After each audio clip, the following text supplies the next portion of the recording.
7 men, all from the highest leadership of the country. All died under mysterious circumstances, and one woman whom the entire nation knew. On the 23rd of December 1988, KGB Colonel Viktor Semyonovich Krylov opened a folder marked Top Secret, and his hands were trembling. File number 01968, codename Anna. 20 years of surveillance, 7 names from the Politburo and the Central Committee of the Communist Party. All 7 had died in the last 10 years. All suddenly. Heart attacks, strokes, accidents, too many coincidences, and one woman whose face was known by the entire country, Svetlana Svetlichnaya, the star of the Diamond Arm. Krylov lit a cigarette, and in his 30 years of service, he had seen much. But this case was special. The operation had begun by chance in 1963, when the surveillance service spotted the deputy chairman of the Council of Ministers with a young actress. It was a standard check for foreign intelligence blackmail. But the case grew. A year later, a second lover from the Central Committee. 2 years later, a third. By 1970, the list had grown to 7 people, all married, all influential, all vulnerable to compromising material. The first record, the 15th of March, 1963. Subject Anna met with person Eagle at the Prague restaurant. 3 hours, 40 minutes. Then to Government Dacha number 17 in Barvika. Eagle was the deputy chairman of the Council of Ministers, 58 years old, father of 3 children, war veteran, married 35 years, and now a 23-year-old actress in his bed. The KGB immediately installed wiretaps, hidden cameras, and around-the-clock surveillance, not for arrest, for control. Svetlana Afanasyevna Svetlichnaya did not suspect that she lived in an aquarium where every word was recorded and every meeting was documented. She thought it was her beauty that opened doors. In reality, it was a trap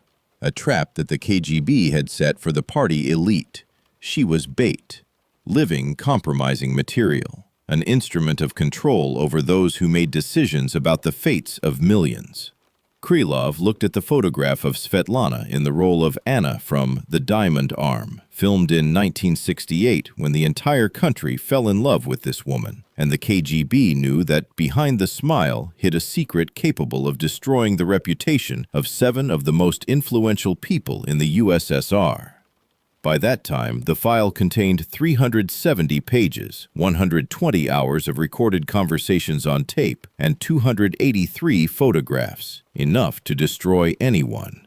But now everything had changed with perestroika, glasnost, and openness, as many secrets were coming out. Krylov knew this secret could never be revealed, because behind every name in the file were families, children, and grandchildren who were not guilty of their father's sins. And because Svetlana Svetlichnaya was still alive at 48, still acting in films, still popular, and a scandal would destroy not only her, but also people's faith in the system. Krylov closed the folder and made his decision. The file would remain secret forever, or at least until all participants in the events had passed away, because some secrets are more dangerous than any weapon, and the Anna file was one of them. Svetlana Afanasyevna Svetlichnaya was born on the 20th of May, 1940, in Slavyanoserbsk, Voroshilovgrad region, where her father, Afanasy Grigorievich, was a military engineer, and her mother, Maria Ivanovna, was a teacher in an ideal Soviet family. Her father was a war participant with the Order of the Red Star and a party member since '39, with no enemies of the people in the family tree and no stains on the biography. Her childhood passed in military towns across Donbass, Ukraine, and Belarus, as the family moved with her father's assignments. And Svetlana grew up among military children in an atmosphere of discipline and order, where her strict but fair father and soft, kind mother taught her honesty, hard work, and devotion to the party. She was an exemplary student, a Komsomol member, and a winner of literature competitions. But by 14, it became clear that Svetlana was extraordinarily beautiful, with her height, slender figure, perfect facial features, and enormous eyes that made boys swarm around her at school, and men turn their heads on the street. Her beauty was so striking that it seemed out of place in the modest life of a military town. And while her mother worried about too much attention, her father remained calm, saying, "She's a military man's daughter and a Komsomol member. Everything will be fine." In 1957, the family moved to Moscow when her father was appointed to the Ministry of Defense, and for a provincial girl, the capital was a revelation with its huge city, theaters, museums, and the Kremlin. Svetlana decided she would become an actress, not a teacher like her mother, but a film star whom the whole country would watch. Her parents were against it, especially her father, who said, "An actress? Bohemia? Unpredictability? Absolutely not." But Svetlana was stubborn and enrolled in a studio at the House of Culture and began going to casting calls, where her beauty did its work and directors noticed her. At 18, she received her first small episodic roles, and in 1958, Svetlana entered VGIK with a competition of 50 people per place, which she passed with talent, beauty, and charm. Her father reconciled himself to her choice, and her student years were happy with studies, filming, friends, and her first love with her classmate Vladimir, as they made plans and believed in the future. But life made adjustments. After graduating from VGIK in '63, Svetlana stayed in Moscow while Vladimir left for Leningrad on assignment, and they tried to maintain the relationship, but distance destroyed everything. Svetlana was left alone, a beautiful, ambitious actress without roles, only episodes and extras, which was not what she had dreamed of. And then, at a reception at the House of Cinema, she met a person who would change her life, a person with the code name Eagle. The 15th of March 1963, at the House of Cinema, during a reception celebrating the anniversary of Mosfilm. Svetlana came with a friend to the huge hall with chandeliers, champagne, and celebrities including directors, actors, and officials with medals on their lapels, and Svetlana felt out of place as an unknown VGIK graduate among stars. He approached around 10 in the evening, a tall man of about 55 with gray hair at his temples and intelligent gray eyes, wearing an expensive suit, an Omega watch, and a deputy badge of the Supreme Soviet. Svetlana did not know who he was, but understood he was a very influential person who smiled charmingly and spoke gallantly in a way that was impossible to resist. "Allow me to introduce myself, Konstantin Andreevich. I saw you in The Girls, very natural," he said, and Svetlana was confused because in The Girls she had 2 episodes without words, so how did he remember? But the compliment was pleasant, and they struck up a conversation. Konstantin Andreevich was intelligent, educated, and witty as he quoted Pushkin, told jokes, and showed interest in her plans, and Svetlana blossomed under his attention. Around midnight, he offered to escort her home, and a black Chaika with a driver was waiting at the entrance, which surprised Svetlana because a Chaika was a car for the highest party leadership. "Official car. I work at the Council of Ministers," he smiled, and Svetlana nodded without understanding the scale, simply enjoying the soft seats, the silence, and the attention of the charming man. He did not take her home, but directed the Chaika to Bodovika, and Svetlana became nervous and asked, "Where are we going?" He calmed her. "I want to show you one place, very beautiful." 40 minutes later, they were in front of gates with guards, a checkpoint, soldiers with automatic weapons, and document checks, and the guards saluted as the gates opened to government dacha number 17. The dacha was luxurious, with a 2-story mansion, columns and terraces, and inside were parquet floors, antique furniture, paintings, and Persian carpets that left Svetlana stunned because the daughter of a military engineer had entered a fairy tale. Konstantin Andreevich poured Ararat cognac and put on Chopin, and Svetlana understood that tonight she would become his mistress, and she did not resist because he was charming and influential, and somewhere a thought flashed. This person could help with her career. That night, her real career began, the career of a mistress to the party elite. While in a dark Moskvich 100 meters from the dacha, a KGB officer turned on a tape recorder and began writing a report as Operation Anna began, and Svetlana did not even suspect that she had become a pawn in the big game of intelligence services against the Soviet nomenclature. A week later, Svetlana received a call from Mosfilm. Leonid Gaidai was inviting her for a screen test. Svetlana could not believe it, because Gaidai was the highest-grossing director in the USSR, so why would he want her, an unknown actress? But at the studio, everything turned out to be true when Gaidai greeted her pleasantly and asked her to read the text before saying, "You're suitable. The role is yours. We start in 2 weeks."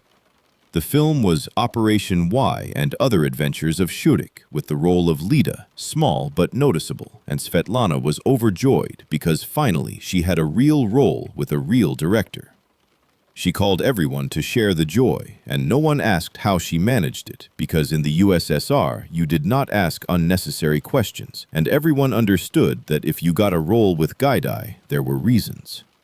Konstantin Andreevich did not call for 2 weeks, then sent a courier with roses and a note. "Congratulations on filming, waiting for you tonight at 8. Svetlana understood that the role was his gift, his part of the deal where you give me your body and I give you a career in quid pro quo, which is how the world of the highest echelons of power worked. The filming went smoothly as Gaidai was demanding but fair, and Nikulin, Vitsin, and Morgunov were warm, and Svetlana worked with full commitment because she wanted to prove she deserved the role not only through connections but through talent. When the picture was released in '65, viewers remembered not only Nikulin but also the beautiful girl with radiant eyes. Behind the scenes was more complicated because Konstantin Andreevich demanded meetings 2 or 3 times a week, always at the dacha and always in the evening, and Svetlana came by taxi and entered with a pass under a false name, while the guards knew her by sight but pretended not to recognize her. Konstantin Andreevich was married with 3 children, and a scandal would have destroyed his career, which Svetlana understood, so she remained silent. 6 months later, he gave her a gift, a 2-room apartment in the center of Moscow on Tverskaya Street, registered in her name with furniture, chandeliers, and carpets all ready. An actress should have decent housing, he said, handing over the keys, and Svetlana was stunned, because an apartment in the center was almost impossible in '64 when waiting lists stretched for decades. But she was simply given one, or rather it was bought for beauty, body, and silence. It was precisely then that the KGB installed wiretaps with microphones in the chandeliers, telephone, and bedroom walls, plus a hidden camera in the bookcase, and Svetlana did not know she was under surveillance, as every word and every moan was recorded, because she had become an instrument of control over the elite, while she simply enjoyed her new life with the apartment, roles, money, and attention, not knowing what price she would have to pay. The romance with Konstantin Andreevich lasted 2 years of meetings, gifts, and promises, during which Svetlana appeared in 4 films with small but noticeable roles that made her face recognizable on the streets, and it seemed her career was progressing naturally. But Svetlana knew the truth. Behind every role was a phone call from Konstantin Andreevich, which made her a puppet, and this weighed on her. In the spring of '65, at Gorky Film Studio, they were preparing the film Blizzard, based on Pushkin, with director Vladimir Basov, and Svetlana dreamed of the role of Maria Gavrilovna, so she came to auditions without protection, reading and acting while Basov remained inscrutable and gave the standard rejection, "Thank you, we'll call." That evening, Basov himself called and invited her to dinner at the Prague restaurant in a closed VIP room, and Svetlana was surprised why a restaurant and not the studio, but curiosity won. Basov was waiting at a table for 2 with champagne, caviar, and sturgeon, and he was gallant, witty, and generous with compliments, as the conversation gradually moved to personal matters. Was she married? Was she free tonight? Svetlana understood what he was getting at because Basov wanted her and was ready to give her a role in exchange, and she could leave, but then there would be no role. So she made the same choice as 2 years ago. After dinner, they went to his apartment, a Khrushchev-era building in Ostankino, with carpets and crystal where his wife was at the dacha and his children were at grandmother's, so they were alone. In the morning, Basov promised her a role. Not Maria Gavrilovna, because that was given to another actress, but the role of Polina, the heroine's friend, with less screen time but still noticeable. And Svetlana agreed because she no longer had illusions and understood there were actresses who broke through on talent and those who broke through the bedroom, and she belonged to the second category and stopped judging herself. The romance was short, lasting 2 months of filming and several nights, and then the film ended and they parted without hard feelings as Basov found another and Svetlana returned to Konstantin Andreevich. But something had changed because she had become a cynical woman using beauty as a tool. By the fall of '65, their romance was ending. For the KGB, this was only the beginning because a second name appeared in the Anna file. Vladimir Basov, director, member of the Union of Cinematographers, deputy of the Moscow Council, not as influential as Konstantin Andreevich, but a notable figure who was married and an exemplary family man whose career would be destroyed by scandal. The KGB recorded everything and waited for the moment when the information would be useful, because Svetlana was a weapon in the hands of the KGB against the Soviet elite. 1967 became a turning point when Gaidai began work on The Diamond Arm, with a sharp, funny script and lead roles for Nikulin and Mironov, plus a female role for the mysterious beauty Anna, and Gaidai was looking for a special beauty that was fatal and dangerous when someone recommended Svetlichnaya. Gaidai remembered her from Operation Y and invited her for a screen test that went brilliantly because Svetlana played the seductress naturally, since she had experience seducing influential men, and she knew how to move and how to look to make a man lose his head, which was not acting but her life. Gaidai felt it. The role is yours. You are Anna. And Svetlana did not tell him that for the last 4 years she had been playing Anna in reality, which was either a coincidence or irony. Filming began in the spring with Nikulin joking, Mironov singing, and Papanov telling stories, while Gaidai directed calmly and demandingly, and for the first time Svetlana felt valued for professionalism rather than connections, because Gaidai gave no concessions and demanded reshoots, but praised sincerely when it worked out, which gave hope that maybe she was an actress after all. In the midst of filming, Svetlana was invited to the Central Committee of the Communist Party with an official invitation without explanation, and she was met by Viktor Pavlovich, head of the Culture Department of the Central Committee, who sat her down, offered tea, and began from afar about filming and plans before asking directly, "I heard you are closely acquainted with Konstantin Andreevich." Svetlana went cold, wondering how he knew. Viktor Pavlovich smiled coldly. "Don't worry, I'm in the know. We see everything. Konstantin Andreevich is my friend, a good man, but family, children, reputation. We don't need a scandal, and neither do you." Svetlana understood she had been summoned for a warning to remain silent about the romance, and she assured him she understood, and Viktor Pavlovich nodded. "Excellent. If you need anything, contact me." A week later, he called himself and invited her to dinner, and Svetlana understood the third act was beginning with a third lover, and she could refuse, but then what? The end of her career? A blacklist? She agreed to dinner at Aragvi restaurant, then his apartment on Kutuzovsky Prospect, then bed. All as usual, except now she knew this was the system, a system in which beautiful actresses were used for the elite, part of a system from which you could not refuse. The KGB did not sleep as a third name appeared in the file. Viktor Pavlovich Sokolov, head of the Culture Department of the Central Committee of the Communist Party, party member since '44, deputy of the Supreme Soviet, married with 2 children. The file was getting thicker, with more tapes and more photographs, as Svetlana was transforming into walking compromising material on half the Central Committee. And the further it went, the more dangerous it became, because people who know too much do not forgive witnesses. The premiere of The Diamond Arm took place on the 28th of April, 1968, with stunning success, as 76,797,000 viewers watched it in 1 year, a box office record, and the country quoted phrases, hummed songs, and fell in love with the characters.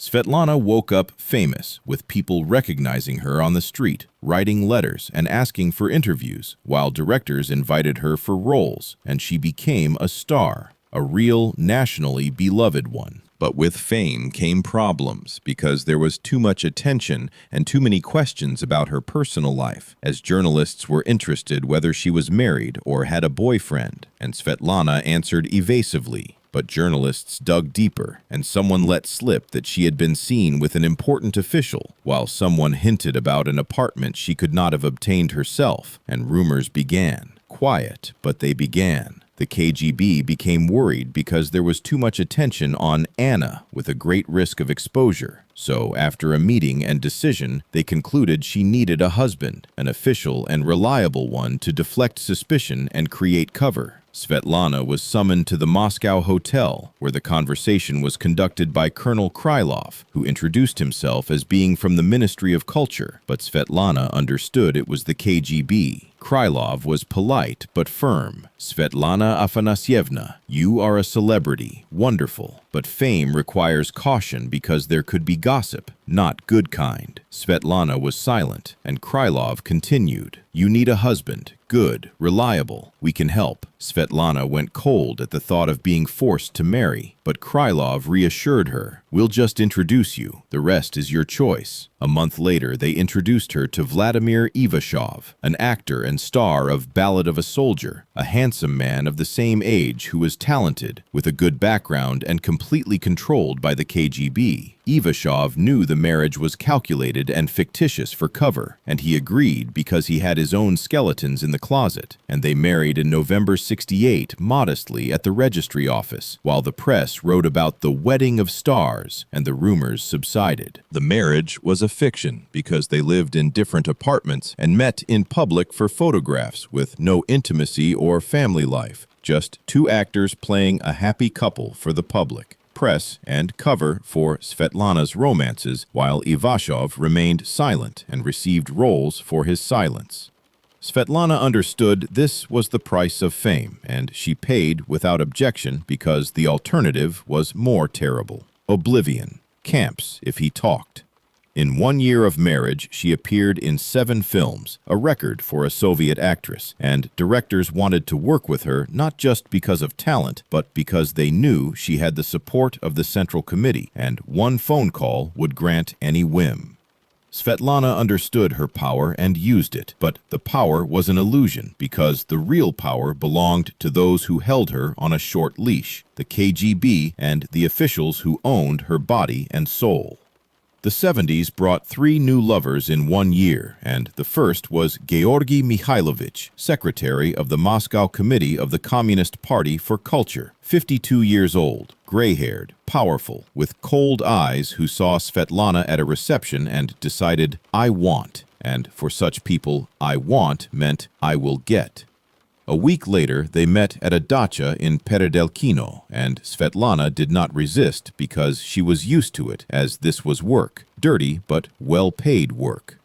Georgy Mikhailovich was crude and demanded strange things that humiliated her, but Svetlana endured it and, in return, received roles that others could not dream of. The lead role in To Love was his gift, the trip to Cannes was his decision, and the apartment for her mother was his order, because everything had a price, and Svetlana learned to pay without emotion by turning off her feelings and becoming a doll before washing away the shame in the shower. The fifth was Anatoly Fedorovich, Deputy Minister of Defense, a colonel general and hero of the Soviet Union and veteran who was 63 years old when he met Svetlana at a concert. And the old soldier fell in love like a boy and showered her with flowers, wrote poems, and gave jewelry. Svetlana felt sorry for him because he did not demand perversions, but simply wanted warmth and the illusion of love, which she gave by pretending to be in love while he believed. The old fool truly believed.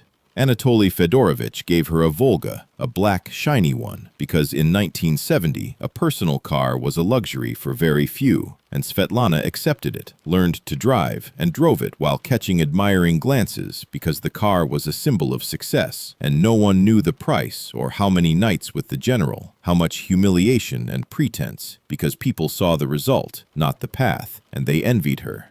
The sixth was Viktor Sergeyevich, director of Mosfilm, 48 years old, energetic, intelligent, and cynical, who knew about Svetlana's romances and did not judge but proposed a deal. She would be his mistress, and he would give roles in box office films without intermediaries, directly. Svetlana agreed because it was more honest, since Viktor Sergeyevich did not pretend to be in love, but simply wanted a beautiful woman while she wanted roles in an exchange of services that was clean, cynical, and businesslike. With him, she appeared in 5 films in 2 years across different genres and directors, but all from Mosfilm, and Svetlana understood it was not talent but patronage, though she pretended not to understand, and spoke in interviews about hard work and love for the profession, while journalists recorded and printed it before whispering that everyone knew how she got roles, but knew and stayed silent because in the USSR you did not air dirty laundry. The KGB recorded everything as the Anna file grew into an encyclopedia of debauchery of the Soviet elite, with 6 names,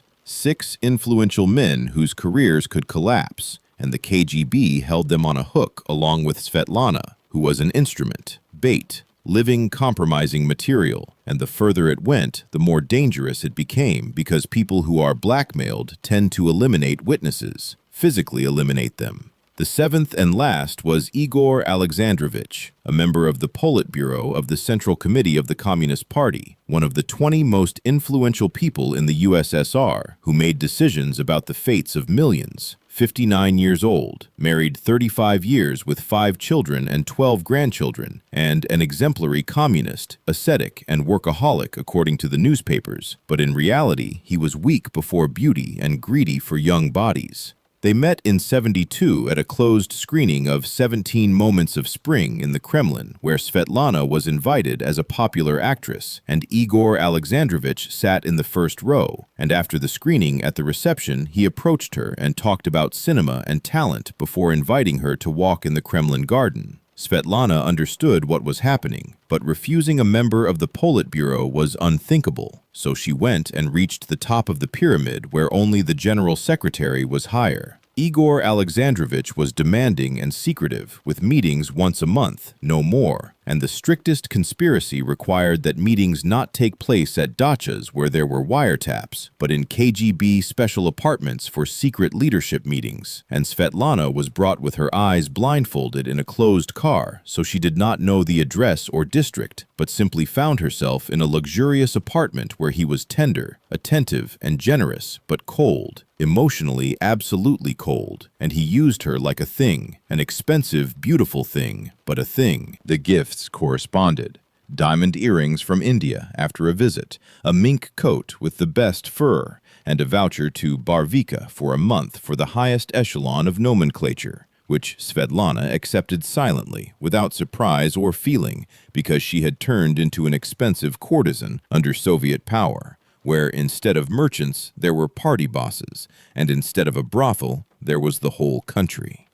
The romance lasted 3 years, from 1972 to 1975, before Igor Alexandrovich became ill with a heart attack, hospital stay, and recovery, after which meetings stopped, and Svetlana sighed with relief, because 7 lovers from the highest echelon and 10 years of life were enough, and it was time to finish. But she did not know that finishing was not possible, because the KGB does not release agents, even unwilling ones, even those who do not know they are agents.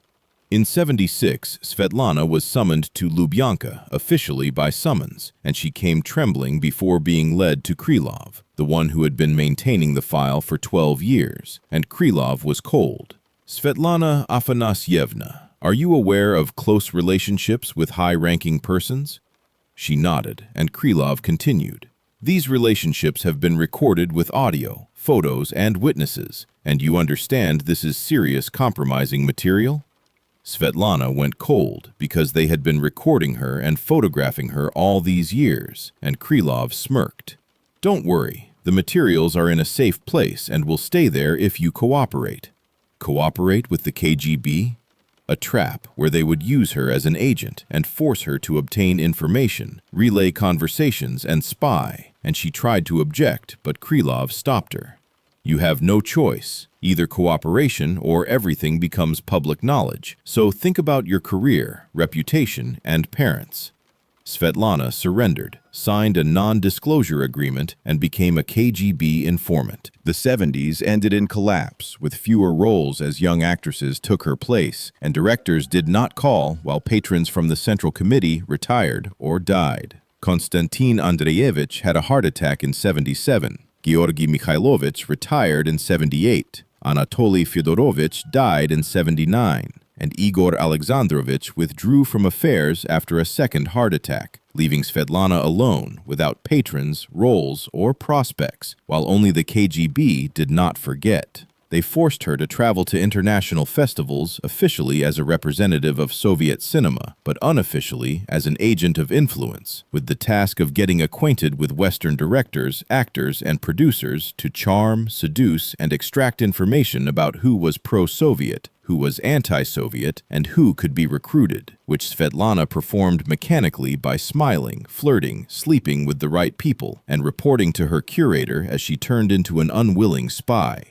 In 1980, something terrible happened when Vladimir Ivashov, her official husband, committed suicide by hanging himself without a note, and Svetlana was in shock because although they had not lived together, he was still her husband. So why did he do it? At the funeral, they whispered that he could not withstand KGB pressure because they demanded he inform on colleagues, and when he refused, they pressured him until he broke, and Svetlana understood she could have been in his place because she too was an informant, the difference being she did not have enough conscience to end her own life. The 80s were years of survival, with rare roles in passing films, while an actress's pension brought laughable money, and savings melted away, forcing her to sell jewelry and exchange her Volga for a Zhiguli because she needed money, and they wanted to take away her apartment because it was not quite legally registered, but only KGB intervention saved it while increasing her debt even more. Svetlana understood they held her on a leash and would let go when they considered her unnecessary or would eliminate her if she became dangerous. In 85, perestroika began with glasnost and democratization as the KGB loosened its grip and many agents gained freedom, but not Svetlana, because her file was too valuable, with too many names and too much compromising material, and she was summoned to a new curator, Major Solovyov, who was polite but unyielding. Svetlana Afanasyevna, times are changing, but your case remains relevant, so continue cooperation and we will appreciate your loyalty. Svetlana nodded because she had no strength to resist after 30 years of double life had broken her. In 87, she tried to return to cinema by going to casting calls and calling directors, but time had passed, and at 47, she was the age for mothers, grandmothers, and secondary characters, and Svetlana had played beauties and seductresses all her life and could not rebuild herself. So after receiving a few small, unnoticeable roles that were humiliating, she left cinema after giving it 30 years and getting nothing in return. No fame, no money, no love, only emptiness inside. On the 25th of December 1991, the USSR ceased to exist as the red flag was replaced by the tricolor and the party was dissolved while the KGB was reformed, and Svetlana sat in front of the television watching the empire to which she had given her life collapse, the empire that had used her as an instrument and then thrown her away. She was 51 years old, alone, forgotten, and needed by no one, with her 2 sons living their own lives, her parents dead, and no friends, leaving only memories that were bitter and heavy. In January 92, Major Solovyov called to say the KGB no longer existed. The Anna case was closed, and cooperation was terminated before he thanked her for her work, said goodbye, and hung up. And Svetlana sat with the phone, understanding it was over after 30 years of fear, humiliation, and betrayal ended with a phone call. And she should be happy, but instead of joy, there was emptiness, because it turned out this connection with the KGB was the last thing linking her to the past, and now even that was gone. The 90s were difficult for everyone. with devastation, inflation, and unemployment as pensions depreciated, and Svetlana tried to survive by selling her last jewelry and renting out her apartment while staying with acquaintances, and looking for work by offering herself for advertising, TV series, and cheap films. And sometimes they hired her and paid pennies, but it allowed her to buy bread. In '94, she ended up in the hospital with inflammation and lay in a common ward without medicine or food, where her neighbors did not know that next to them was the star of the diamond arm. In '97, her younger son Oleg died at 28 from alcoholism and cirrhosis, and Svetlana buried him, thinking it was her fault because she had not given attention to her children, being busy with her career and lovers, so they grew up without a mother's care or love. And while Vladimir, the older son, became an engineer and created a family before distancing himself, Oleg could not cope and drank himself to death as the result of her pursuit of fame that cost her family and cost her son his life. In 2000, a revival began as new Russian cinema needed recognizable faces, and they started inviting Svetlichnaya for small roles in decent films that paid normally. And she came alive and returned to the profession by giving interviews, appearing on TV, and talking about Soviet cinema as the public remembered her, and young people Googled her, watched old films, and admired her. Svetlana enjoyed it because it was like a second life, a chance to correct mistakes, although nothing could be corrected anymore. In 2005, she gave a major interview where the journalist asked about her personal life, men, and romances, and Svetlana smiled sadly. I had a beautiful life with many roles and admirers, but there was no happiness, because happiness is family, children, and love, while I had a career, just a career. The journalist recorded it but did not understand because he could not understand what price she paid, how many nights she sold her body, how many she betrayed while working for the KGB, and how much shame and pain was behind the smile, because this cannot be told, only lived. In 2008, Svetlana received a strange call from an unfamiliar male voice, Pyotr Vladimirovich, FSB Archivist, who asked for a meeting, and Svetlana wondered why the FSB needed a forgotten actress, so they met in a cafe on Arbat where Pyotr Vladimirovich, a man of about 45 wearing glasses with an intelligent face, took out a folder. Svetlana Afanasyevna, while sorting through KGB archives, we discovered your case, file number 01968. Anna, did you know? She nodded. I guessed. Pyotr opened the folder to show photographs, wiretap transcripts, and agent reports covering her entire life from 63 to 91, with all her lovers, meetings, and details, and Svetlana looked while feeling nausea because it was disgusting to see her life laid out on paper, classified, and entered into a card file. Pyotr said, "The file is subject to destruction according to the law on rehabilitation of victims, but we need your consent and offer you a copy if you want to preserve it for history." Svetlana shook her head. "Destroy it. No one needs it." That night, she could not sleep as she thought about the file and what was recorded there about 7 men who used her, about the KGB that used them all, and about the system that turned people into instruments, pawns, and expendable material. Because she had been a beautiful pawn, an expensive one, but still a pawn. In the morning, she called Pyotr. "I want a copy for my son so he knows the truth." He promised, and a week later, a courier delivered a sealed envelope that Svetlana hid in a safe and never opened again, but simply knew the truth existed, was recorded, and was preserved. In 2010, memory problems began as she forgot names, dates, and events while confusing past with present, and doctors diagnosed early-stage dementia, which was age-related and happened after 70, and Svetlana was 70 and accepted it calmly, even rejoicing that oblivion was mercy where she could forget the terrible past, erase memories, and live in fog without pain and shame. Her son insisted on treatment with pills and doctors, but the disease progressed, and by 2015 she was poorly oriented, forgot loved ones, and lived in her own world. In 2016, something terrible happened when Svetlana got lost after leaving home and not returning, and her son contacted the police, who searched for 3 days before finding her on the outskirts in a park sitting on a bench, frozen and frightened and not remembering how she got there. Doctors insisted on a psychiatric clinic where she spent 2 months being treated and examined before they diagnosed Alzheimer's disease in a progressive stage with an unfavorable prognosis, and her son took her home, hired a caregiver, and she lived in the apartment but did not understand where she was because she had forgotten about cinema, fame, and the past as oblivion came, just as she wanted.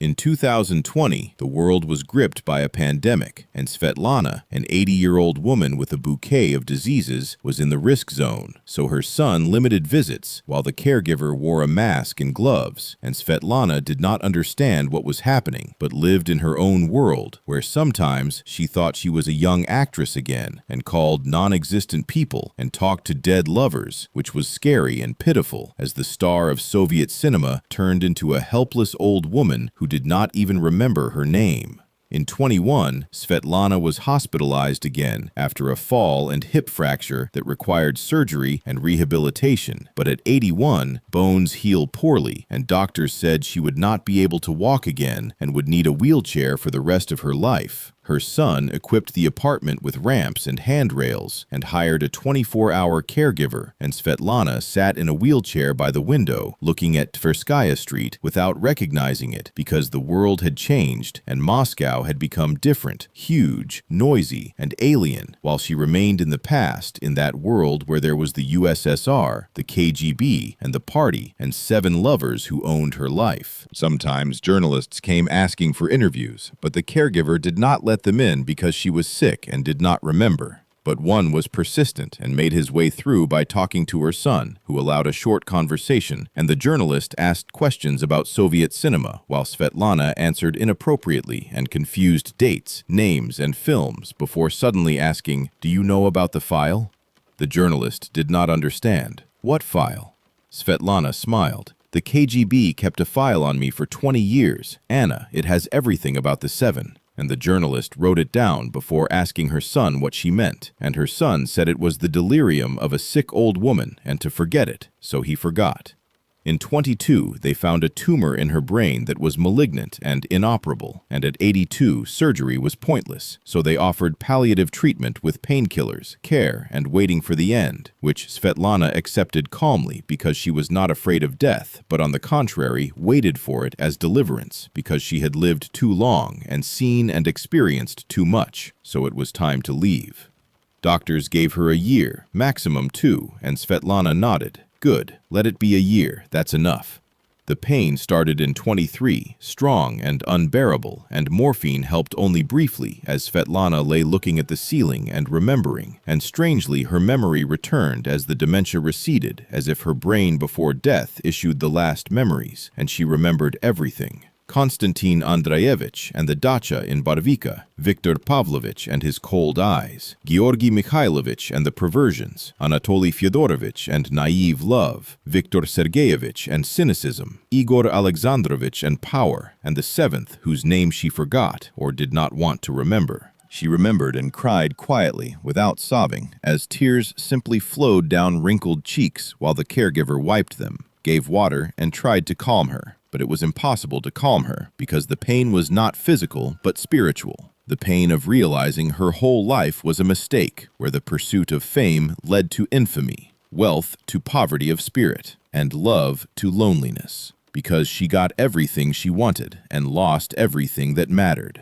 family, children, honor, dignity, and herself. In 24, she had a heart attack, and they resuscitated her and brought her back to life. And she lay in intensive care, connected to machines, thinking, why prolong the agony and let it end and let the nightmare finish? But doctors did their job and saved her before discharging her 2 weeks later with palliative status, feeding through a tube, around-the-clock care, and waiting, just waiting for the end. While her son came once a week and sat next to her, holding her hand without speaking, because what was there to say when everything had been said long ago or never said at all? And in the FSB archives, in a secret storage facility on Lubyanka, lay the file that, despite the promise to destroy it, had been preserved because it was too valuable with too many names. And some of those 7 officials had lived into the 2000s and held positions in the new Russia with influence, money, and power. So the Anna file was insurance, compromising material in case it was needed to apply pressure. The KGB had died, but the methods remained as the FSB continued traditions by collecting information, storing it, and using it when needed. And Svetlana was dead even while alive, but the file lived on. Pyotr Vladimirovich, the archivist, continued working, and he knew the file had not been destroyed and knew where it was stored. And sometimes he went to the storage facility, opened the folder, and leafed through it as he read reports from 30 years ago and looked at photographs of a young beauty in the arms of elderly men, and he thought what a tragedy it was that beauty had turned into a weapon, a woman into an instrument, and love into blackmail. Because it was not her fault, but the fault of the system that used people and discarded them when they stopped being needed. In 1923, a historian approached Pyotr while writing a book about the KGB and the Soviet elite and asked for access to the archives, and Pyotr showed the inventory while the historian became interested. "What is this Anna?" Pyotr answered evasively. "Closed case, access is limited." But the historian did not back down. "About whom?" Pyotr was silent before saying, "About an actress, a Soviet star, still alive, 83 years old." And the historian was excited. "Can I meet her?" Pyotr shook his head. "She is sick with dementia and cancer. She does not recognize anyone. It's pointless." The historian tried anyway by finding the address and coming to the apartment, but the caregiver did not let him in because the son had forbidden disturbing his mother. So the historian left empty-handed and wrote the book without this story. But in his head, the thought stuck. What secrets would this woman take with her? What did she know about the Soviet elite? Whom did she sleep with? Whom did she serve? What did she see? It would be a sensation, a scandal, a bestseller, but the old woman remained silent and would take the secret to the grave like secret agents are supposed to do, even unwilling ones. And Svetlana lay in her apartment, slowly fading as organs failed one after another. Kidneys, liver, lungs, and doctors said weeks, maybe days, while her son came every day to say goodbye. But she held on as if something would not let her go. Some incompleteness, some unclosed gestalt. But what? She did not remember. She just felt it was too early, not yet time. She had to wait, but for what was unclear. On the 16th of November, 24, early in the morning, Svetlana Svetlichnaya's heart stopped, and the caregiver called an ambulance while doctors pronounced her dead. And her son arrived and completed the paperwork before scheduling the funeral for the 20th of November, with modest arrangements without pomp. Colleagues, fans, and journalists came, and the coffin was covered with a Soviet flag as a tribute to the USSR actress, while a priest served a memorial service before they lowered her next to Vladimir Ivashov and her son Oleg, reuniting the family in death, if not in life. After the funeral, her son sorted through her belongings because they planned to sell the apartment, and in the safe he found an envelope marked confidential that he opened to find inside a copy of the Anna file, and he read it without believing. His mother, the mistress of 7 Central Committee members, a KGB agent? It was impossible, but the documents did not lie, with photographs, recordings, and reports that were all real, all true. Vladimir sat through the night reading, and by morning he decided to burn it and not show it, and not disgrace his mother's memory. He burned the file in the fireplace as he watched the pages burn and photographs disappear and the past crumble. And he thought, am I doing the right thing? Maybe this is history, testimony of an era, a document of the times? But no. This is disgrace, dirt, and pain. So let it burn and let it disappear, because his mother deserved peace, at least after death. When the last page turned to ash, Vladimir exhaled. It's over. The end. The secret died with his mother, and no one would know the truth. But he was wrong, because the file in the FSB archive had not been burned by anyone. And it lay in storage and would lie there until it was declassified in 75 years, or until it was needed to pressure someone, because the FSB knew how to keep secrets and knew how to use them at the right moment. And Svetlana Svetlichnaya's story had not ended, but had been preserved until the time when someone needed to prove the Soviet elite was corrupt, debauched, and hypocritical. And then they would take out the file, publish it, and cause a scandal by making Svetlana a symbol of the system's decay. 6 months passed, and Svetlichnaya was remembered occasionally, such as on the anniversary of the Diamond Arm, when they showed an interview from the archive with her young, beautiful, and smiling, and viewers sighed. How beautiful she was! They did not know what was hidden behind the smile, what secrets, tragedies, and pain there were, because they saw a beautiful picture of an actress, a star, a sex symbol. But behind the picture was another life, the life of a pawn in the big game of intelligence services and party nomenclature. But this life no one saw and never would see. The apartment on Tverskaya was sold, and the new owners renovated and threw out everything old. Furniture, things, and books, and in the garbage container ended up photo albums from her youth, filming, premieres, and trips, and a homeless person stumbled upon them and leafed through them without understanding who this beautiful woman was before taking several photos to sell to collectors and throwing out the rest.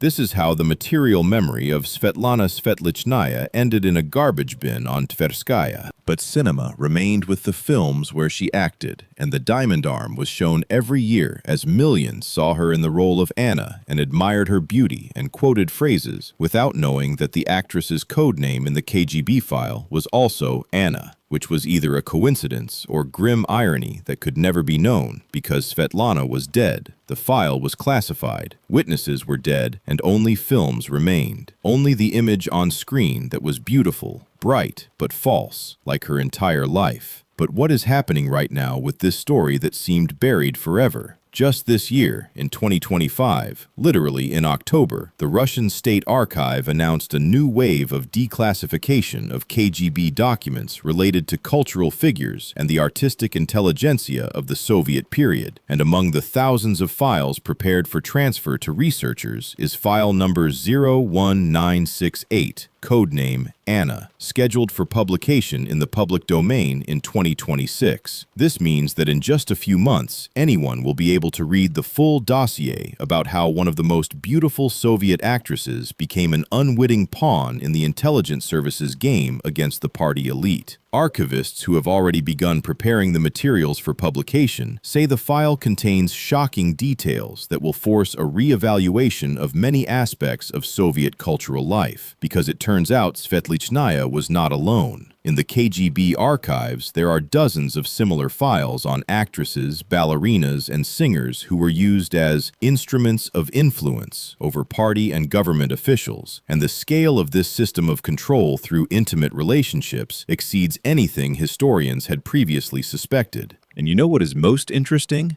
Several people mentioned in the Anna file are still alive today. Not the lovers themselves, but their children and grandchildren who hold important positions in modern Russia's government structures, business, and culture. And for them, the publication of this file could become a personal tragedy, because their fathers' and grandfathers' reputations will be destroyed, and questions will arise about how family fortunes and positions were built. In November of this year, just 2 weeks ago, one of the major Russian publishers announced preparations for a book based on KGB archival materials about the secret lives of Soviet stars. And although Svetlichnaya's name has not been officially mentioned yet, sources close to the project say her story will take up a central place in the narrative as an example of how the system used people and destroyed their lives, turning beauty into a weapon and love into a tool of control. The consequences of this revelation will be enormous and will affect not only the memory of Svetlichnaya herself, but our entire understanding of how Soviet society actually functioned. For Russia, this will be yet another blow to nostalgic ideas about the good old USSR, where supposedly morality and justice reigned, because it will become clear that at the highest levels of power, there was a system of corruption and control that used the most intimate aspects of human life for political purposes. For people, especially for the older generation who grew up in the Soviet Union and remember Svetlichnaya as a beautiful actress and symbol of their youth, this will be a painful discovery, because it will destroy illusions and force them to reconsider much of what they believed was true about that era. For history, this will be an important lesson about what happens when a system places control and power above human dignity and freedom. because the story of Svetlana Svetlichnaya shows how totalitarian structures penetrate into the most private spheres of life and how people become hostages of circumstances they cannot control. For the future, this is a warning that we must remember and pass on to our children and grandchildren. Never again should beauty become a weapon, a person become an instrument, and love become a transaction. Because when a society allows such things, it loses its soul and destroys the lives of its best and brightest people. And despite everything, we see there are reasons for hope, because the very fact that these archives are now being opened and the truth is coming to light means that society has become more mature, more honest, more ready to face its past without embellishment or lies. And this gives hope that the mistakes of the past will not be repeated and that future generations will live in a world where every person is valued for who they are, not for how they can be used. But what can we do ourselves when we learn such stories, and how should we relate to the memory of people like Svetlana Svetlichnaya? Preserving memory is our first duty. Remember and pass on these stories to our children and grandchildren. Tell them about the real price of that beautiful life shown in Soviet films, and do not let these lessons be forgotten, because when we forget history, it tends to repeat itself. Searching for truth is equally important. Be interested in real history and not just the official version. Do not blindly believe in beautiful myths about the past. Ask questions and seek answers in documents and testimonies rather than propaganda, because only the truth, even bitter truth, can make us free and protect us from repeating past mistakes. Personal position matters for each of us. How we relate to the past determines how we build the future. And if we justify the system that used people as instruments, then we risk creating similar systems in the present. But if we condemn such practices and insist on human dignity, then we create a foundation for a better society. Public action is also in our power. Support researchers and journalists who bring the truth to light. Preserve places of memory where important historical events occurred. Discuss these topics with others to form public consensus that such things should never happen again. And teach the young that every system must be evaluated not by its declared ideals, but by how it treats ordinary people. Passing on wisdom to the next generation may be the most important thing. Tell young people what values truly matter. Explain that career and success mean nothing if they come at the cost of conscience and dignity. Help them understand that real happiness lies in honest relationships and self-respect rather than in external attributes of success. And show them that every person has a choice, even in the most difficult circumstances, and this choice defines who we are. Each of us is a keeper of memory, and if we remember and pass on these lessons, then the truth will never disappear, and people like Svetlana Svetlichnaya will not have suffered in vain, because their tragedy will become a lesson for future generations. We began with what happened on the 23rd of December 1988 when a KGB colonel opened a secret file. And now we know the whole story, and it turned out to be a tragedy of a beautiful woman caught in the machinery of the system that used her and then discarded her. We have learned how an ordinary girl from a military family, dreaming of becoming an actress, turned into an instrument of control over the Soviet elite. How beauty became a curse rather than a gift, how each step toward fame was paid for with a piece of her soul, and how 30 years of double life broke her and left her alone, sick, and forgotten. We learned about 7 men who held enormous power and used it to possess a beautiful woman without thinking about consequences, about the KGB that recorded everything and used the information to control both the woman and the men, about a system that turned human relationships into transactions and personal life into an instrument of politics. We discovered that this story did not end with Svetlichnaya's death, because the file still exists in archives and will soon become public knowledge, forcing society to reconsider many things about the Soviet past. What remains a mystery is how many other women like Svetlichnaya were used this way, and how many files still lie in secret storage facilities, because the documents mention dozens of similar cases, but most names are still classified, and there are witnesses who do not dare to speak because they fear for themselves and their families, and there is hidden knowledge that may never come to light because some people have too much interest in keeping certain secrets buried forever. History teaches us that truth always finds a way out, maybe not immediately, maybe after years or decades, but it comes to light because lies and secrets have a limited shelf life, while truth is eternal. We cannot change the past or return to Svetlana Svetlichnaya the life that was taken from her. We cannot help the thousands of other people who became victims of that system, but we can remember and learn from their experience. We can build a future where such things will be impossible, where every person will be valued as a person rather than as an instrument, and where beauty will bring joy rather than becoming a weapon. And if this story says anything, it is that we always have a choice, even in the most difficult circumstances. And even if that choice leads to suffering, at least it preserves human dignity and self-respect, which no system can take away. And recently, information appeared about another case discovered in the KGB archives involving a famous Soviet ballerina whose relationships with foreign diplomats were used for intelligence purposes, and whose tragic fate eerily resembles Svetlichnaya's story. But that is already a completely different tale. Time will tell, and time always tells, because no secret can remain hidden forever, and sooner or later, truth finds its way to light, and we who live today have a duty to be ready to accept that truth, no matter how painful it may be, because only truth can make us free and protect us from repeating the mistakes of the past that cost so many people their happiness, dignity, and lives.